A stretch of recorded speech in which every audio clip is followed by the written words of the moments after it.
there is reason to fear for the settlement of refugees or migrants to the United States of America.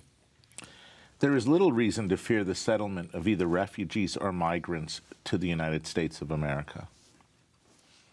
The American Religious Town Hall meeting is now in session.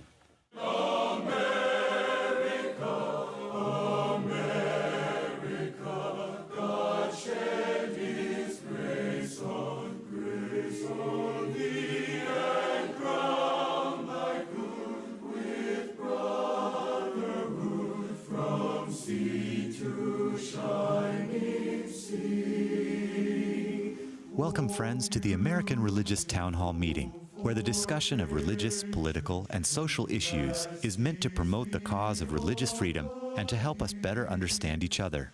And now, here's your host and moderator, Pastor Jerry Lutz. Thank you, and thank you for making us a part of your day today. If you've tuned in your living room or maybe in your computer room, and who knows where you might be watching us these days, we're glad to have you here. Welcome to the program. I'd like for you to meet each panelist. I'm going to ask that they introduce themselves and say a little bit about what they do. So let's begin with the gentleman to my right. My name is Bishop Michael Olson, and I am the Bishop of the Roman Catholic Diocese of Fort Worth, Texas. I am Jordan Offsire, for many years a panelist on American Religious Town Hall with great pleasure and delight. I'm Tom Plumley, hardly a gentleman, but I am here. I'm the senior minister at First Christian Church in Fort Worth, Texas. We're a part of the Christian Church Disciples of Christ. My name is Bert Beach. I'm a member of the Seventh-day Adventist Church, which is not a church a member of other churches, but been there for about 100 years or so, and we enjoy ourselves being part of that church. My name is John Peterson. I am canonically resident as a priest in the Diocese of Washington. My name is Mel Robeck. I'm Senior Professor of Church History and Ecumenics and Special Assistant to the President for Ecumenical Relations at Fuller Theological Seminary in Pasadena, California. I'm Assemblies of God minister. Thank you. As you can see, we have a great collection around this table of people who are experts in their field, and you've come from different backgrounds, walks of life, religion, theology, philosophy. That's wonderful. That's what makes the town hall what it is. So let's get right to our subject, shall we? There are many who believe that current immigration law in the United States needs to be changed. The question is, how should it be changed? Most Americans are open to continuing immigration to this country, though some live in fear that refugees and migrants might bring violence with them. Part of the problem seems to be that most Americans do not know the difference between refugees and migrants, who they are and why they would want entry into the United States. There's a tendency to view them as the same. Yet the distinction between a migrant or immigrant and a refugee is quite significant. We'd like to ask our panelists to consider these questions, three of which I'm going to state just now, and there'll be others along the way. Here's the first. What is the difference between a migrant and a refugee? Second question. What do we know about the problems that these two groups face when they enter the United States? And can churches, synagogues, and mosques help in the relocation process? Another question. What would you like Congress to consider in writing new laws on immigration that would be consistent with the moral expectations found in your scriptures? That is the subject for today. Let's go back to those who helped to begin our program by making opening comments. And Rabbi Offsire, welcome back to the program. And Thank you. Your continued thoughts, if you would please, on this subject. Yes. I would like to remind all of us of what we already know, that we are a nation of immigrants. The Statue of Liberty is the symbol of that aspect of Americana that we should all be very, very proud of. What I would like to do is to distinguish functionally between the two words refugees and migrants. First of all, a refugee is someone who is fleeing out of fear for his or her life. From the word refuge, to be very clear. And to go on, migrants are people who, out of choice, not out of necessity, but almost always out of choice, choose to live in some place different from their current residence. To migrate is to move from one place to another. And the conversations that we have been hearing over these last months about the terrible kinds of things that such people bring to our country doesn't speak well for the essence of America, of Americana. If you will, think of the Statue of Liberty. Give us, you're tired, you're weary, you're huddled masses yearning to breathe free. That is the spirit and the essence of America at its best. And it hasn't been represented in the highest places in recent months. There are many who come to this country, and many of us are the children and the grandchildren and the great-grandchildren of those refugees who came here seeking a home, a place that would accept them. And this is what America has done for the many thousands and now the many millions who have come to our country. And it seems that almost that concern to bring people here has been lost in the universe of political discourse. And the other aspect of it are those who are wanderers. Nomads, for example, are wanderers, not necessarily going from one country to another, but nomads in this larger space in which they live. The word migrant, its root is indeed the wanderer. So first I want to distinguish between both, and the other is to place the responsibility that we've always accepted to particularly welcome refugees to our midst. Indeed, the greatness of America inheres in the nature of people who have come here and have made the country what it is, a place of refuge and a place to love and to respect. All right, thank you very much. Now, across the table from you is Bishop Olson. Bishop, you also helped to open today's program. Your further thoughts on the subject, please. Thank you. Thank you, Rabbi, too. I think there is the rhetoric currently in political thought and in much of the media as well, in social media, is to view refugees as a threat. And we hear a lot of stories, even among migrants, regarding migrants as well, of fear of drug gangs and terrorists. Now, while those are realities and that is a real threat, those can be screened and policed. I think our system for refugee settlement is one that's ongoing accountability to settle people into the system. Our system in migration as well, while broken and needs fixing, is still better than much in the rest of the world, which sees refugees and migrants as either to be kept wandering or to be ghettoized.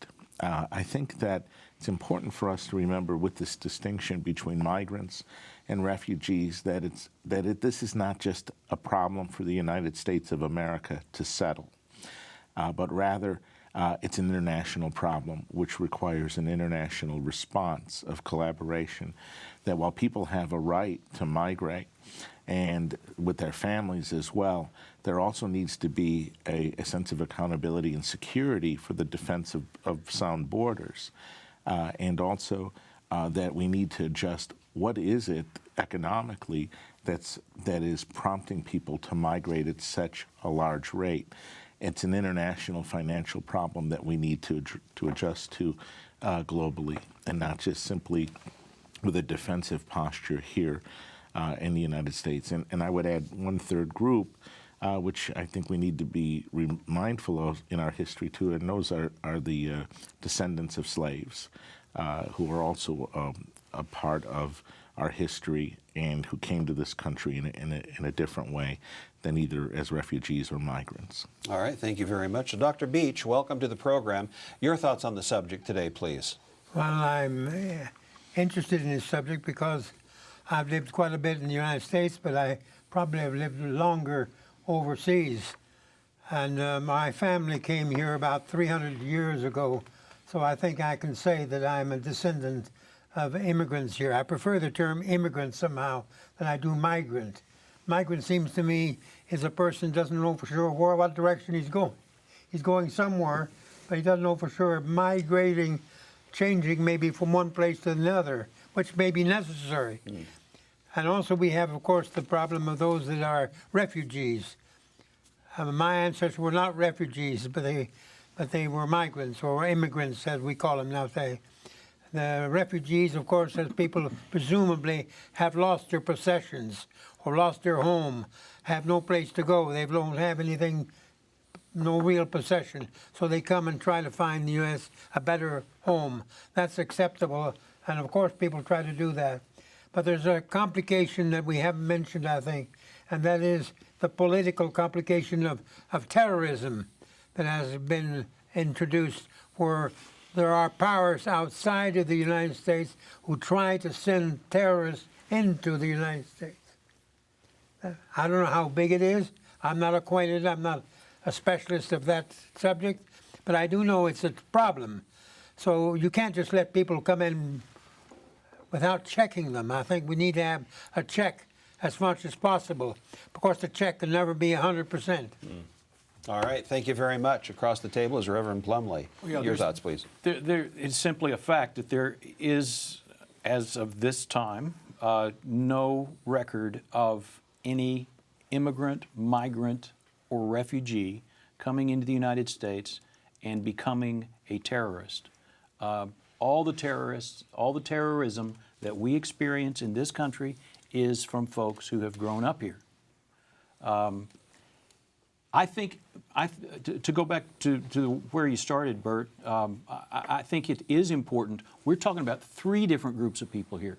We're not talking about just 2. We don't simply need to distinguish between refugees and migrants. We need to distinguish between refugees and immigrants and migrants. Refugees, folks who are coming because of some danger back home.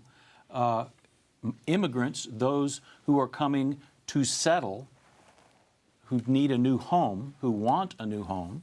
And migrants, those who migrate here for a period of time and intend to go back, or to send money back in the meantime. Usually, when I preached in Mexico some years ago, it was 85% female audience, and I said, "Where are all the men?"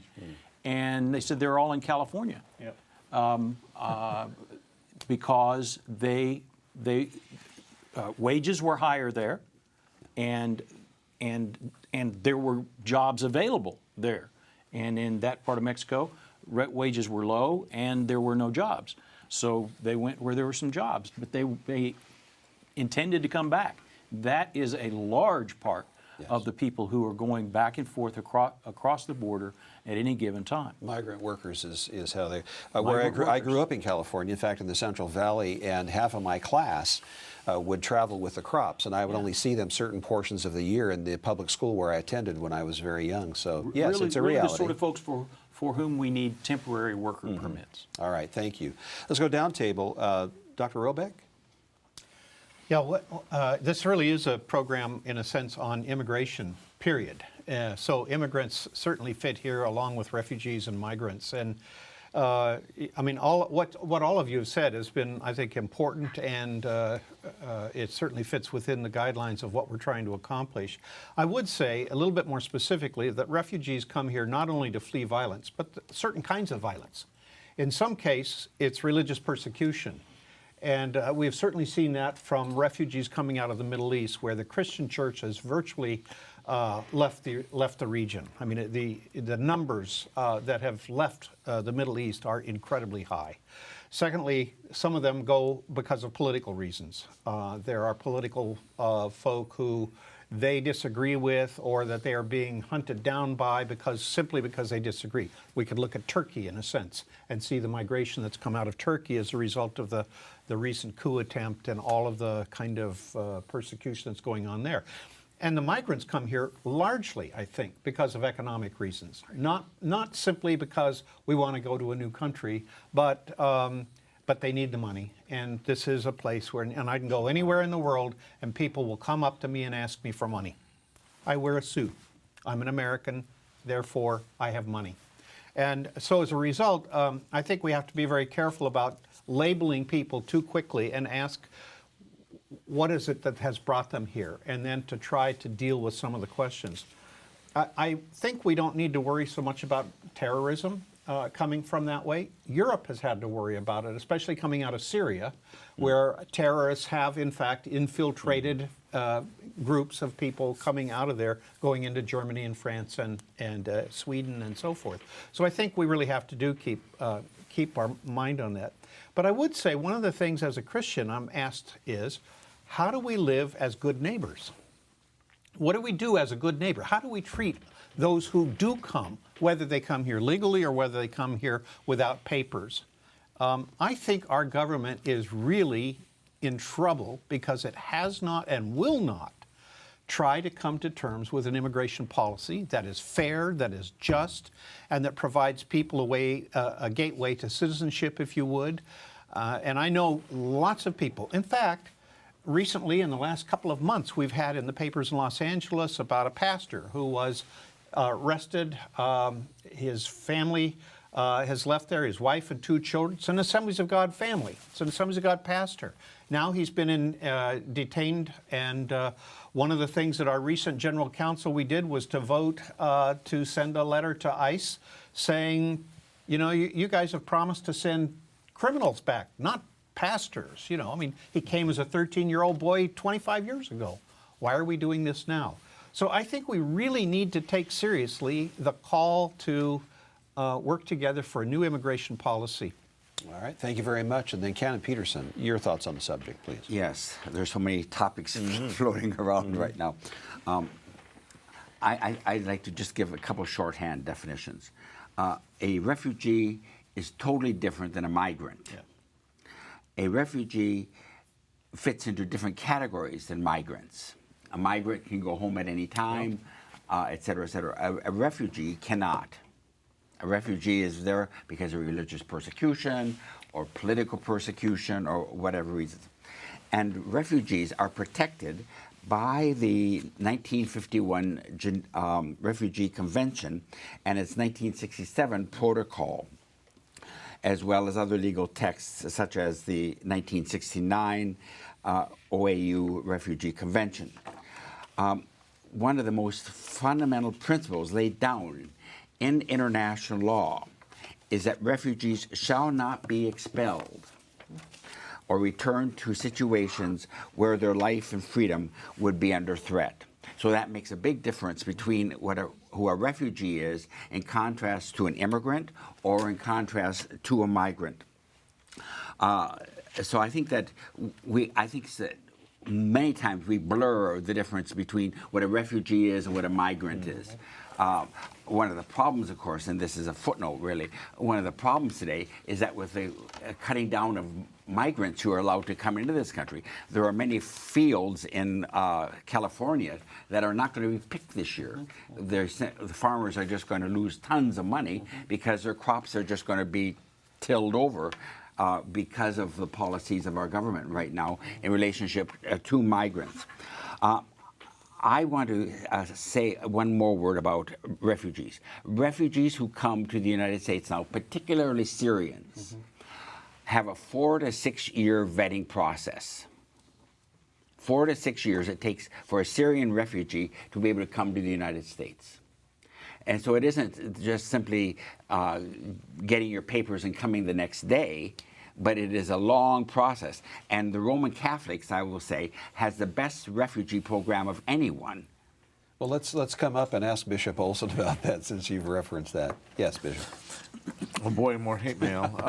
Hate mail. Well, we only have a minute, right. so you can't say. I think tremendous amount. it's a lot more difficult, I think, to ascertain sometimes the difference between migrants and refugees because sometimes the financial and economic hardships that people live under really do are so oppressive that they might not classically be seen as refugees, but for the sake of the oppression that they're under, they might as well be.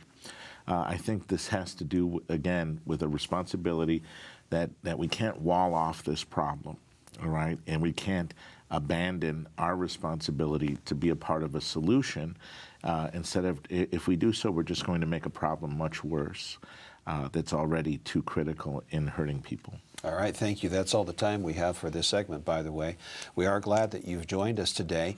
There is an important announcement I'd like for you to hear. We'll be back in just a few moments. Thank you, Pastor Lutz. We hope you are enjoying today's program. If you would like to learn more about the American Religious Town Hall, please visit our website at americanreligious.org. That's americanreligious.org. There you can read about the mission and history of the program, learn about the Town Hall estates, and view past programs by clicking the appropriate menu buttons. Each week, Pastor Lutz looks forward to receiving your letters. You may write to him at the address shown on your screen. Send your letters to Pastor Jerry Lutz, American Religious Town Hall Meeting, P.O. Box 180118, Dallas, Texas 75218. That's Pastor Jerry Lutz, American Religious Town Hall Meeting, P.O. Box 180118, Dallas, Texas 75218. Thank you for writing, and thank you for watching. And now, back to you, Pastor Lutz, and today's closing statements. Thank you very much and welcome back. We do look forward to hearing from you, and also I will encourage you to go to our website and learn more about the Town Hall Estates as well as about this program. There are also some archive programs there from the past that I'm sure you'll be interested in looking at. Let's go now to the summary statements. For that, we begin with Bishop Olson. You're first. Comprehensive immigration reform is needed in this nation, and the solutions have to be a balance between the protection soundly of our borders as well as an open welcoming of immigrants to American society.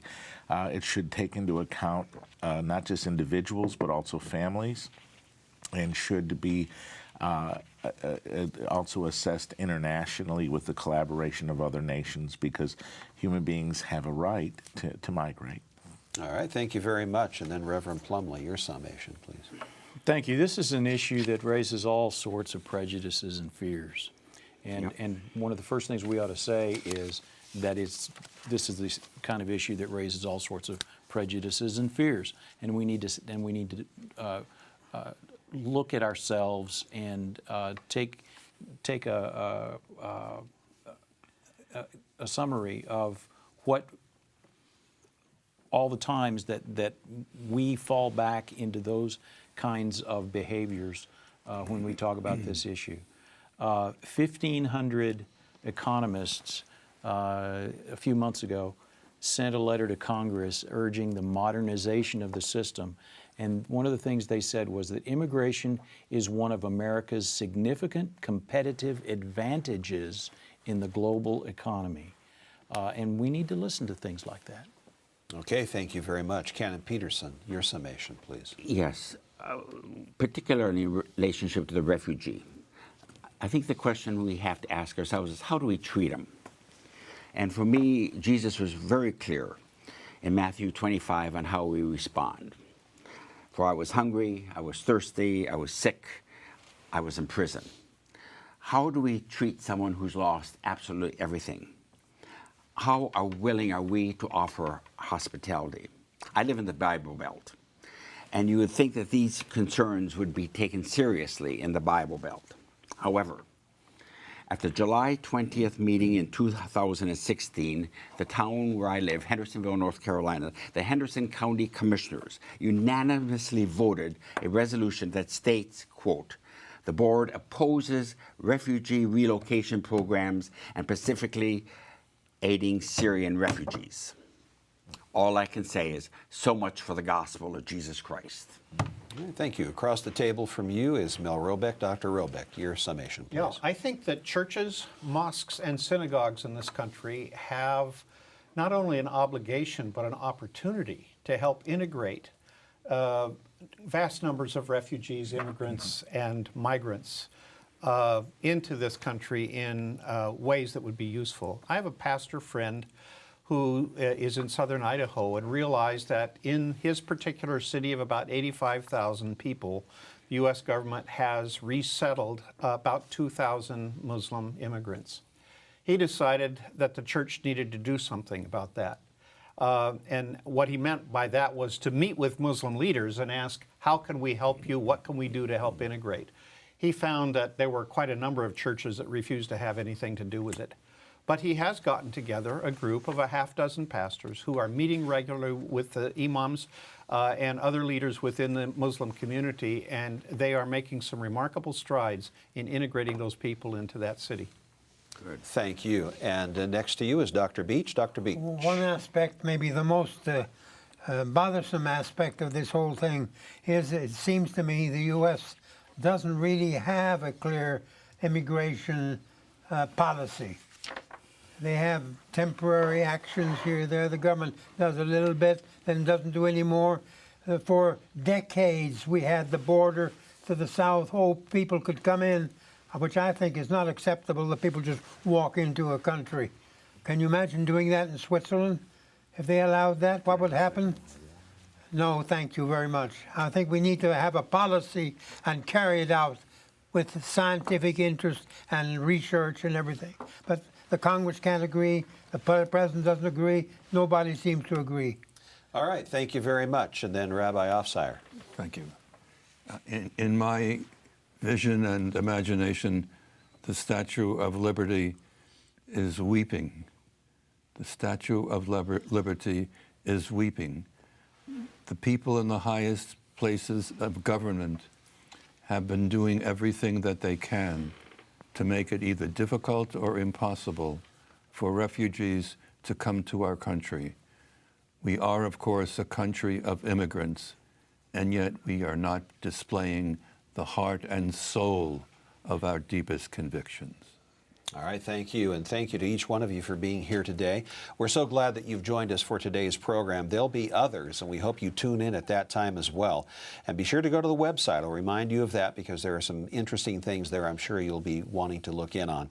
For now, the Charter of the American Religious Town Hall provides that Roman Catholics, Protestants, Jews, educators, and others may appear on this program and can declare their beliefs without hesitancy. And the rest of the members of the panel will uphold and guarantee that American right to all who will appear, irrespective of race or creed, so that the rest of the world can see that here in America we believe in civil and religious freedom, not only in theory, but in reality. And now, friends, until next week at the same time and over this very same channel, the American Religious Town Hall meeting stands adjourned. And may the God of all of us bless all of you.